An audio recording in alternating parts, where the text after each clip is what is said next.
అయ్యో భగవంతుడా, మీకేం కాదండి, మీరు ఎందుకు ఇట్లా మాట్లాడుతున్నారు?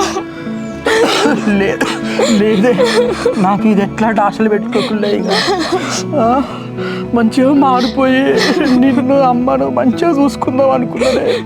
ఎవరినన్నా పిల్లనో పిల్లగారినో మంచిగా దత్తత తీసుకొని ఎట్లాంటి కష్టం లేకుండా చూసుకుందాం అనుకున్నానే. కానీ ఏం చేద్దామే, ఆ భగవంతుడు నా రాత నడవద్దానే రాసిండే. శివ, నేను ఉన్నా లేకపోయినా నా అమ్మనైతే మంచిగా చూసుకో శివ, అది ఒక్కటే. నువ్వు కూడా అప్పుడు ఇప్పుడు వచ్చి అమ్మని చూసుకుంటుంటే. అయ్యో, నా వల్లనే మీకు ఇట్లా జరిగిందండి. అసలు ఇందులో మీరు తప్పేం లేదు. అయినా మీకు దేవుడు అట్లా చేసిండు. మీ బదులు నన్ను తీసుకుపోయిన అయిపోయింది కదా అండి.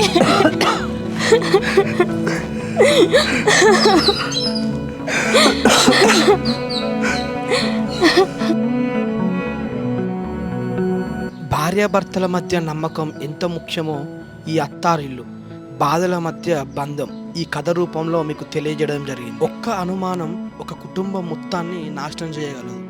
అనుమానం వచ్చినప్పుడు నిజం తెలుసుకోకుండా నిర్ణయాలు తీసుకుంటే చిన్న అపార్థం పెద్ద సమస్యగా మారుతుంది. మీరు ఆవేశంలో తీసుకునే నిర్ణయాలు మీ జీవితం మాత్రమే కాదు, మొత్తం మీ కుటుంబ భవిష్యత్తును కూడా మార్చేస్తాయి. భార్యాభర్తల బంధానికి ప్రేమ ఎంత అవసరమో నమ్మకం అంతకంటే ఎక్కువ అవసరం. అనుమానం వచ్చినప్పుడు దూరం కాకుండా మాట్లాడుకుందాం.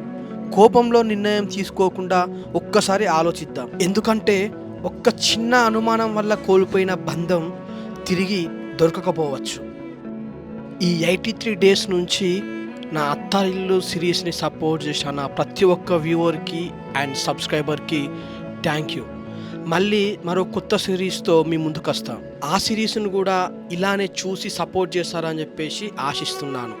ఇక సెలవు, మీ సత్యాన్వేష్.